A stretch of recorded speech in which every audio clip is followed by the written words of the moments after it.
দর্শক, by the people for the people of the people, জনগণ আর শুধুই জনগণময় গণতন্ত্রের এমন সংজ্ঞার কোনটা বিদ্যমান আছে এখন আমাদের বাংলাদেশে? কথা বলার স্বাধীনতা নাই, আদালত আছে তার বিচার নাই, সংসদ আছে বিরোধী দল নাই, তার ভেতরেই মমতাজ গান শোনায় ফাইটা যায় ফাইটা যায়। দর্শক, স্কুল আছে তার শিক্ষা নাই, ব্যাংক আছে কিন্তু টাকা নাই, বাঁশ দিয়ে ভবন বানায় তার ভেতরে রড নাই। দর্শক, চারিদিকে শুধু নাই আর নাই, এত নাইয়ের মাঝেও জনগণের ক্ষোভ নাই, রাজপথে বিক্ষোভ নাই, তেলবাজের অভাব নাই, সরকারের দুঃশাসনের বিরুদ্ধে কথা বলবার একজন মানুষেরও সৎসাহস নাই। দর্শক, এভাবে বেঁচে থাকতেও আমাদের কোনো সমস্যা নাই, শুধু একটা পতাকা চাই, এক টুকরো জমির একটি স্বাধীন দেশ চাই। কিন্তু সেই স্বাধীনতাটাও আজ নামে আছে আসলে বাঙালি স্বাধীন নয়। দর্শক, সব সম্ভবের দেশে অসম্ভব বলে কিছু নাই, অসম্ভবকে সম্ভব করাই যেন আমাদের কাজ। বিদেশি গোয়েন্দা সংস্থারা যখন আমাদের দেশ দখল করে নিচ্ছে, তখন আমরা এখনও কে স্বাধীনতার পক্ষ শক্তি আর কে স্বাধীনতার বিপক্ষ শক্তি তাই নিয়ে যুদ্ধ চালাই। দর্শক, স্বাধীনতার 5 দশক পরেও আমাদের নেতাদের এমন বিভাজনের সুযোগে স্বাধীনতা আজ হুমকির মুখে। ভারতীয় দখলদারদের হাতে আজ জিম্মি বাংলাদেশের 18 কোটি মানুষ।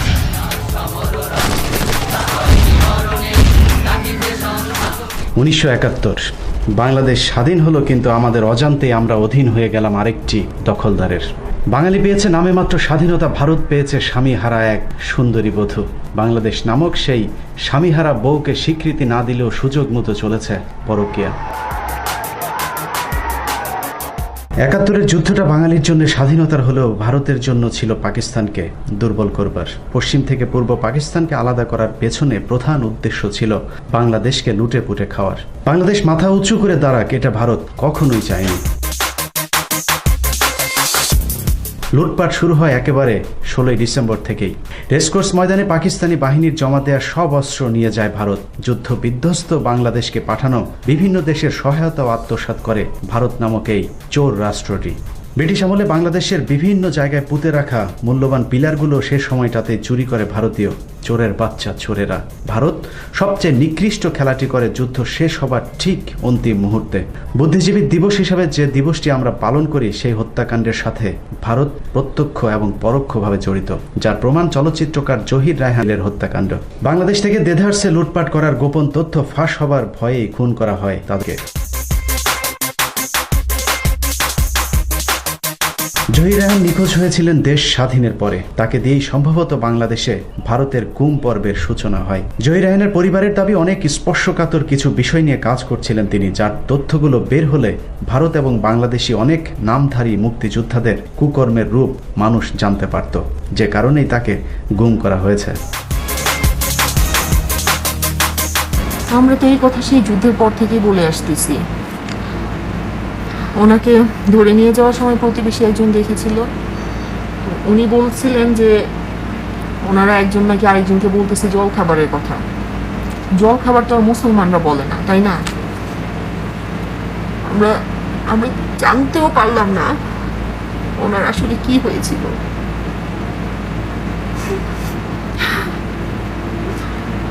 তখন মনে করেন গাড়ি নাই, ঘোড়া নাই, তারপরেও এমন কোনো জায়গা নাই আমরা ঘুরি নাই, কোনো লাভ হয় নাই। ফুফু গেছিল শেখ সাহেবের বাসায়, সেখানে সুলতান মনসুরের সাথে কথা বলছে। সুলতান মনসুর বলল, এটা বিষয় নিয়ে আর বেশি বাড়াবাড়ি করার দরকার নাই, এর থেকে বেশি ক্ষতিও হতে পারে। তাইলে শুধু জহির রায়হান নয়, বাংলাদেশে এ পর্যন্ত যত রাজনৈতিক হত্যাকাণ্ড হয়েছে তার বেশিরভাগের সাথেই ভারত জড়িত।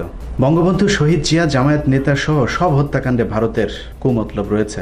প্রমাণটাও রয়েছে চোখের সামনে। ধরুন, জামাত নেতা দেলোয়ার হোসেন সাঈদীর যুদ্ধের সময় বয়স ছিল 13 বছর, অথচ তিনি প্রায় 10 বছর বিনা কারণে জেল খাটছেন। কিন্তু যার হত্যাকাণ্ডের দায়ে সাঈদী জেলে আছেন, চলুন তার ভাইয়ের মুখেই শোনা যাক আসল ঘটনাটা কি ছিল।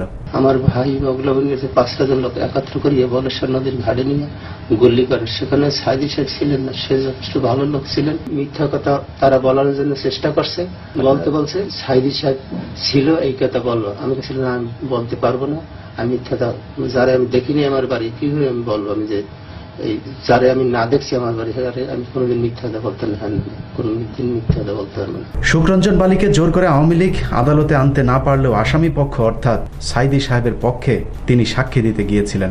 সেখান থেকে দিনে দুপুরে তুলে নিয়ে যাওয়া হয় সুখরঞ্জন বালিকে। তার কদিন পরেই জানা গেল সোজা ভারতে আছেন সুখরঞ্জন।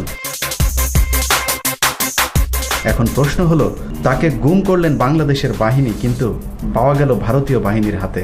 সম্ভব কিভাবে? আগের ইতিহাস পরে বলা যাবে, এখন বর্তমানেরটাই বলা যাক। ভারতের পুরাতন দখলদারিত্বের নতুন ভার্সনের নাম ইসকন। দর্শক, গভীর এক ষড়যন্ত্রের মধ্য দিয়ে বাঙালির হাজার বছরের সাম্প্রদায়িক সম্প্রীতির নষ্ট করে দিয়ে তারপর এদেশে একটি অস্থিতিশীল পরিস্থিতি তৈরি করবার পর বাংলাদেশকে দখল করা ইসকন তথা ভারতের এখন মূল উদ্দেশ্য।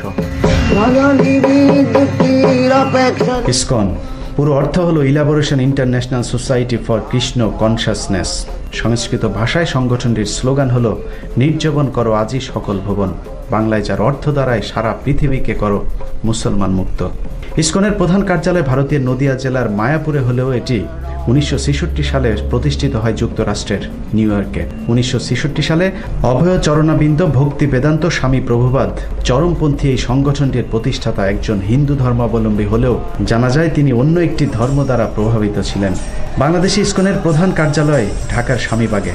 মূলত দরিদ্র ও নিচু বর্ণের হিন্দু সম্প্রদায়কে টার্গেট করে এরা ঘাঁটি তৈরি করে।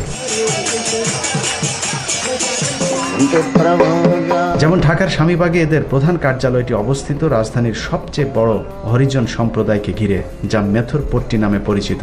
সিলেটে দরিদ্র চা শ্রমিকদের ঘিরেও তাদের রয়েছে শক্তিশালী ঘাঁটি। মূলত বেশ কিছু ভয়ঙ্কর টার্গেট নিয়ে ইসকন এগোচ্ছে।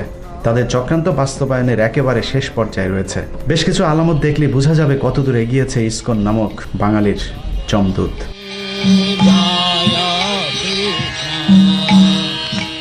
ইসকন বাংলাদেশে প্রায় $1 বিলিয়ন মেগা প্রজেক্ট নিয়ে কাজ করছে। প্রাথমিকভাবে তারা হিন্দু ছোট জাতগুলোকে দলে টানলেও পরের ধাপে কাজ শুরু করে উপর লেভেলে থাকা হিন্দুদের নিয়ে। সরকারি বেসরকারি বিভিন্ন গুরুত্বপূর্ণ পদে থাকা কর্মকর্তাদেরকে তারা টার্গেট করে তাদের ইসকনের সাথে যুক্ত করেন। অখণ্ড ভারত, আমরা যেন একসময় ভারতের অঙ্গ ছিলাম, আমরা আবার সেই অখণ্ড ভারতের অংশীদার হতে চাই।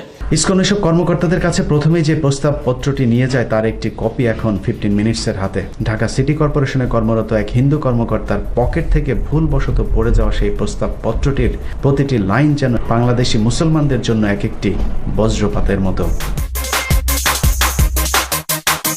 প্রস্তাবপত্রের একেবারে উপরেই লেখা রয়েছে হরে হরে কৃষ্ণ কৃষ্ণ, মাঝে আছে জয় শ্রীরাম। প্রভু অভয় চরণাবিন্দ শ্রী চরণে কমলে এই অধমের ভক্তিপূর্ণ দণ্ডবত প্রণাম। কৃপা করে আমাদের মহৎ উদ্দেশ্যাবলী একটু পড়ুন। মায়ের কৃপায় আপনি সম্মানিত হয়েছেন। দুর্গা আপনার সম্মানকে আরো বাড়িয়ে দিক এই কামনা করি। আমরা মায়ের হারিয়ে যাওয়া বাংলাকে আবারও মায়ের পুজোয় ধন্য করতে মহাশয়ের কাছে কিছু আর্জি পেশ করছি। সনাতন ধর্মাবলম্বী সকল কর্মকর্তাদেরকে আমরা এক মায়ের আঁচলের নিচে আনতে চাই। আমাদের দেহ আত্মা ভিন্ন হলেও উদ্দেশ্য সবার এক। ইসকন আপনাদের চাকরি পদোন্নতির জন্য যেখানে যা প্রয়োজন তাই করবে। বিনিময়ে আপনারা ইসকনের জন্য মানে মায়ের জন্য কাজ করবেন। বিভিন্ন জায়গায় আমাদের জমি জায়গা সহ অনেক সমস্যা ভোগান্তিতে আছে, সেখানে আমাদেরকে প্রশাসনিক সহায়তা প্রয়োজন। প্রভু সুরেন্দ্রর মাধ্যমে আদালতে আমাদের যথেষ্ট প্রভাব হয়েছে। এই সুরেন্দ্র বলতে সম্ভবত সাবেক প্রধান বিচারপতি সুরেন্দ্র কুমার সিনহার কথা বলা হয়েছে, কারণ ইসকনে সবাই সবাইকে প্রভু সম্বোধন করে ডাকে। তবে প্রশাসনের এখনো নাজুকতা কাটেনি। আপনাদের কৃপায় মায়ের ইচ্ছের প্রতিফলন ঘটবে।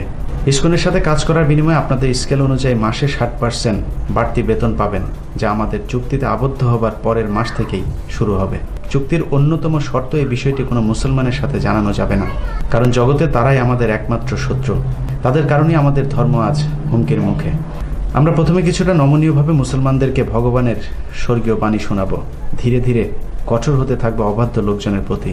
প্রস্তাবপত্রটি হাতে পাওয়ার 3 দিনের মধ্যে পত্র বাহকের সাথে যোগাযোগ করে প্রভুর সিদ্ধান্ত জানার অপেক্ষায় থাকব, অথবা স্বামীবাগস্থ ইসকন মন্দিরে গিয়েও কথা বলার সুযোগ আছে আপনাদের। সব শেষে লেখা আছে, প্রভু আপনার কৃপা করুন, নমস্কারান্তে ইসকন স্বামীবাগ আশ্রম। সেখানে স্বামীবাগ ওদের যে ইসকনের অফিসটা সেটা ঠিকানা দেওয়া আছে। এবার দেখা যাক গোপন প্রচারপত্রের চক্রান্তের সাথে বাস্তবের চিত্রে কতটা মিল আছে। 2021 সাল থেকে বাংলাদেশে ইসকনের প্রকাশ্যে ক্ষমতার শোডাউন দেওয়ার পরিকল্পনা রয়েছে, কিন্তু এরই মধ্যে সিলেটে তারা জোর জুলুম শুরু করেছে।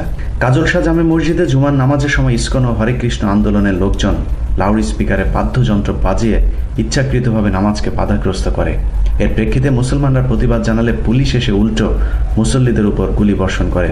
সেখান থেকে শতাধিক মুসল্লিকে গ্রেফতার করা হলেও ইসকনপন্থী কাউকে জিজ্ঞাসাবাদের জন্য আটক করা হয়নি। এবার সেখানে গিয়ে সকল গিয়া হারি তারা হইয়া যে আমরা নমাজের সময় তোমরা একটা স্টপ থাকিও, এই জুম্মার সময় তারা ডুলকি বাজার। ইসকনের বিরুদ্ধে ফেসবুকে সমালোচনা করার কারণে সিলেটে আব্দুর রহমান নামে মসজিদের আরেকজন ইমামকে হত্যা করা হয়। জয়দেব চন্দ্র শীল কুমিল্লা বিশ্ববিদ্যালয়ের ফিনান্স অ্যান্ড ব্যাংকিং বিভাগের শিক্ষার্থী। গ্রামের বাড়ি পটুয়াখালী। ছাত্রলীগের নেতা, একসময় নম্র ভদ্র থাকলেও ইসকনে যোগ দেবার পর তার পাখা গজিয়েছে। বিশ্ববিদ্যালয়ের ফেসবুক গ্রুপে এখন সে প্রকাশ্যেই নিয়মিত ইসলাম এবং হযরত মুহাম্মদ সাল্লাল্লাহু আলাইহি ওয়াসাল্লামকে নিয়ে কটূক্তি করে। অবশ্য ক্ষমতার রহস্যটাও জানা গেছে। শিক্ষার্থীদের আন্দোলনের মুখে জয়দেবকে শেষ পর্যন্ত পুলিশ আটক করলেও তাকে বাঁচাতে সরাসরি হস্তক্ষেপ করেছে ভারতীয় হাই কমিশন। এরপরে পাল্টে যায় পরিস্থিতি। সেই ঘটনায় জেলে যেতে হয়েছে জয়দেবকে গ্রেফতারের দাবিতে আন্দোলন করা শিক্ষার্থীদের মধ্যে একজনকে।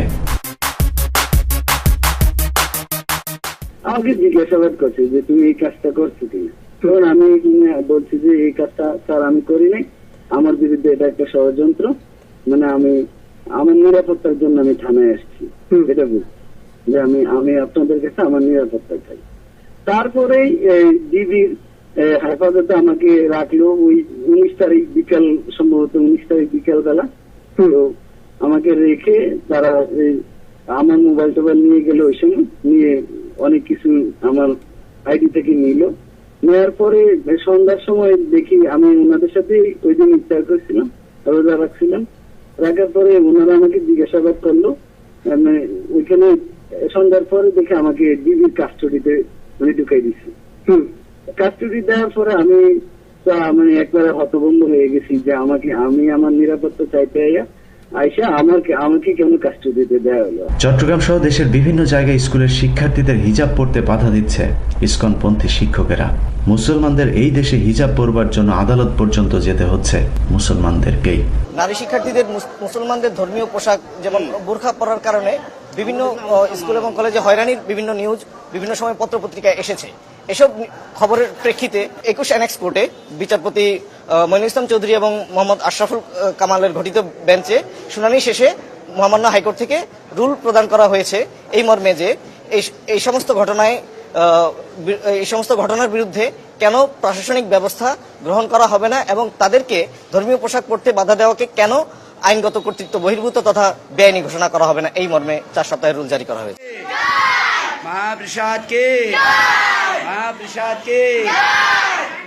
এসব ইসকনপন্থী শিক্ষকদের সহযোগিতাতেই চট্টগ্রাম, সিলেট সহ বিভিন্ন অঞ্চলের কোমলমতি শিশুদের স্কুলে গিয়ে সংগঠনটির খাবার খাইয়ে হরে কৃষ্ণ বলানো হচ্ছে।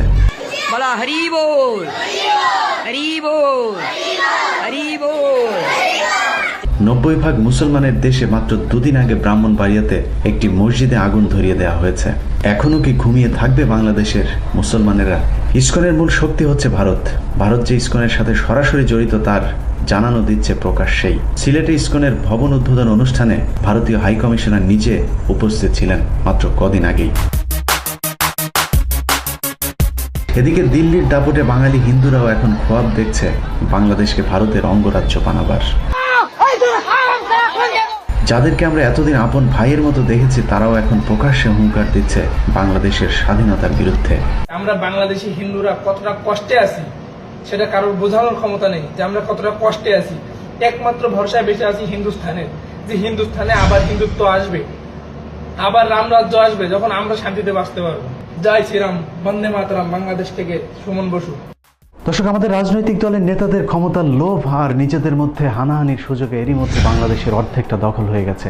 প্রশাসনের গুরুত্বপূর্ণ সব জায়গাগুলোতে এখন বসে আছে ইসকনের সদস্যরা। কৃষ্ণ কৃষ্ণ হরে হরে হরে রাম ইসকনের বিভিন্ন স্কুলে ছোট ছোট শিশুদেরকে খাবার খাইয়ে হরে হরে কৃষ্ণ কৃষ্ণ বলানোর ভিডিও সোশ্যাল মিডিয়াতে ভাইরাল হবার পর ইসকনের ফেসবুক পেজটিও উধাও করে দেওয়া হয়। তবে তার আগেই 15 মিনিটস সেই পেজের সূত্র ধরে জানতে পারেন ইসকনের বিভিন্ন প্রোগ্রামের সাথে যুক্ত ছিলেন পীযূষ বন্দ্যোপাধ্যায়, রামেন্দ্র মজুমদার, রানা দাশগুপ্ত, আছেন টকশো চাপাবাজ সুভাষ সিংহ, সাবেক প্রধান বিচারপতি এস কে সিনহাও আছেন এ তালিকায়। স্বরাষ্ট্র মন্ত্রণালয় ঘোষিত 84 জন ইসলাম বিদ্বেষী ব্লগারকেও তারা তাদের দলে ভিড়িয়েছেন। এছাড়াও প্রশাসনের খুবই উপরে তাদের সদস্যরা রয়েছে যারা কিনা পর্দার আড়ালে থেকে কাজ করছে।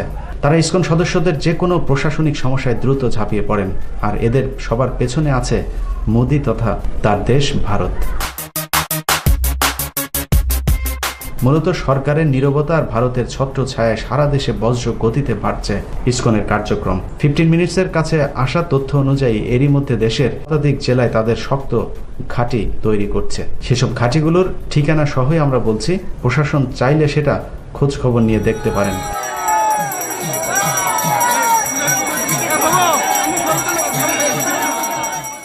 চট্টগ্রামে রয়েছে শ্রী শ্রী পুণ্ডরিক ধাম, প্রবর্তক শ্রীকৃষ্ণ মন্দির, রাম মাধব মন্দির, রাধা গোবিন্দ মন্দির, গৌরনিতাই আশ্রম।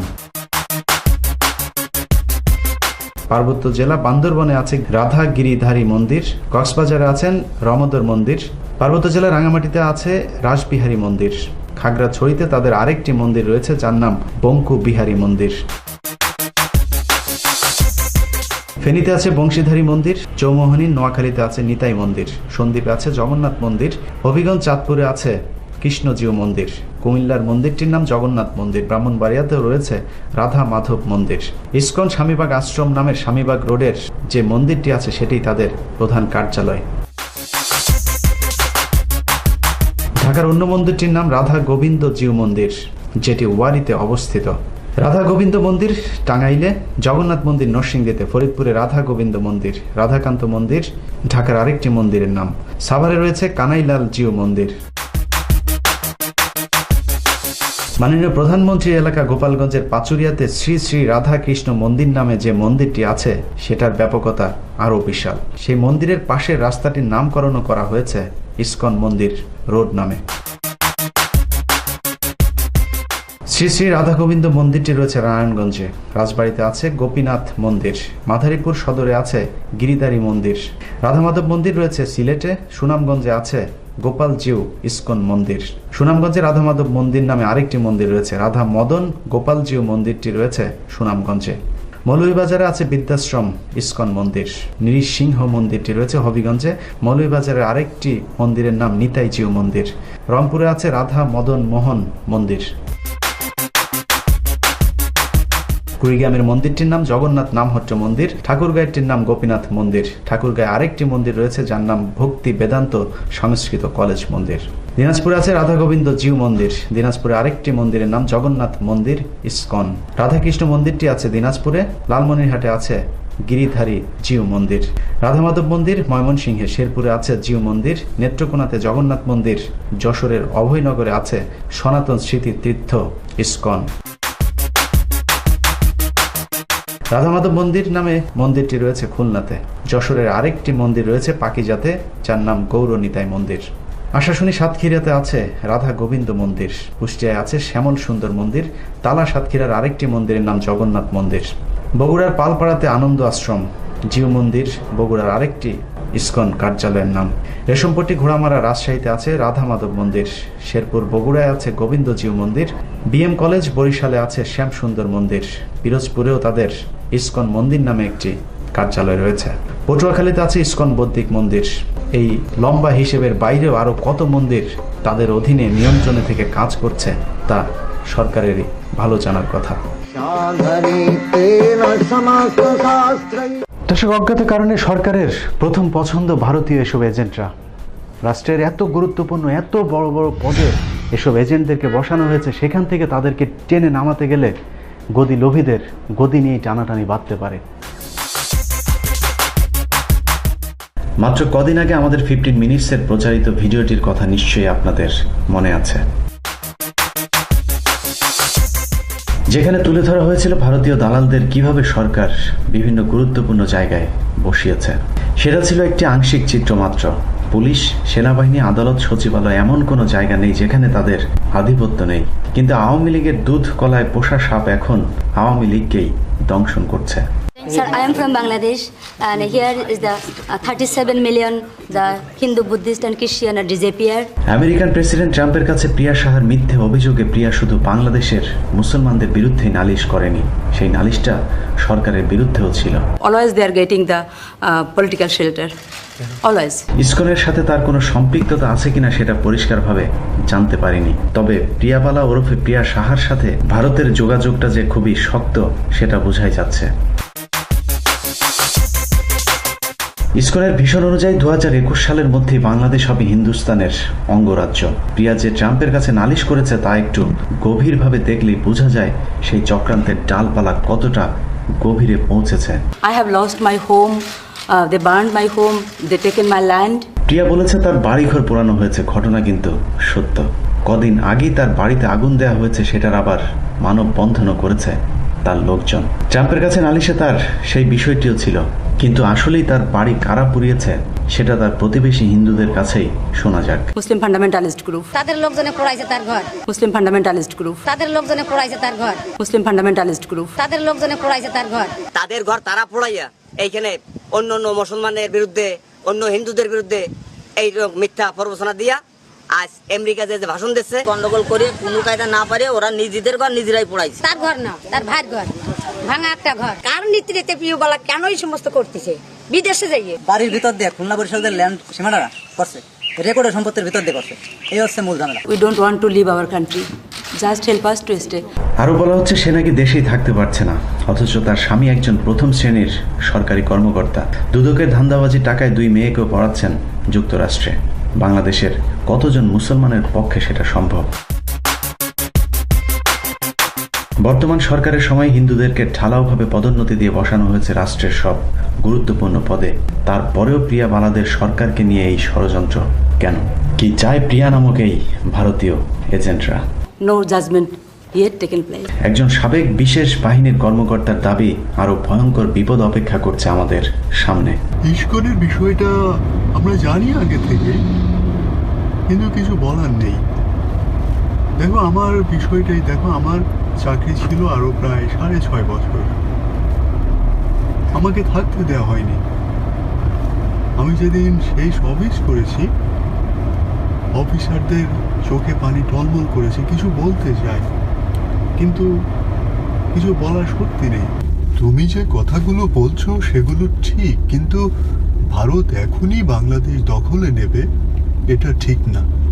তারা এখন সবকিছু নিয়ন্ত্রণ নেবে, ইসকন সেখানে একটি গুরুত্বপূর্ণ ভূমিকা রাখবে, কিন্তু এখনই তারা দেশ দখলে নেবে না। একটা সময় গিয়ে বাঙালি মুসলমানরা যখন বুঝতে পারবে যে হিন্দুরা আমাদেরকে নির্যাতন নিয়ন্ত্রণ করা শুরু করেছে, তখন একটি ছোট বা বড় রায়ট হবে। তখন ভারত সেই রায়টটাকে কিছুদিন চলতে দেবে। কিছু কিছু ক্ষেত্রে ভারতের বিভিন্ন সংস্থা বা এখানে যে হিন্দুরা আছে, হিন্দুদের বাড়িঘর, মন্দির এগুলোতে আগুন দেবে, ভাঙচুর করবে এবং বিশ্বকে বোঝানোর চেষ্টা করবে যে বাংলাদেশে হিন্দু নির্যাতন চরম পর্যায়ে চলছে এবং আমাদের এখানে বাহিনী পাঠানো দরকার। এবং তখন তারা তাদের পদাতিক বাহিনী পাঠাবে এবং সেটা হবে বাংলাদেশ দখলের একটা সূচনা মাত্র, কিন্তু তখনও তারা একবারে দখল করে নেবে না। এবং এখন যারা ক্ষমতায় আছে তাদেরই কাউকে কাউকে রাখবে, তাদের চেয়ারগুলো থাকবে, কিন্তু তাদের আদৌ কোনো ক্ষমতা থাকবে না।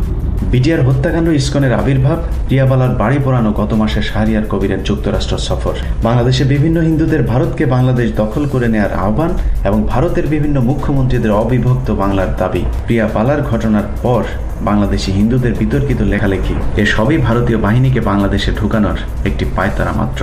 আর এসব বাস্তবায়িত হলে শেখ হাসিনা হয়তো আরো কিছুদিনের জন্য বাংলার মুখ্যমন্ত্রী থাকবে ঠিকই, ক্ষমতা হারাবে বর্তমানে লুটেপুটে খাওয়া আওয়ামী লীগ, পুলিশ, প্রশাসনের মুসলমানেরা, আর জনগণ হারাবে ইসলাম ধর্ম পালনের স্বাধীনতা। সেই সাথে বলতে হবে জয় শ্রীরাম।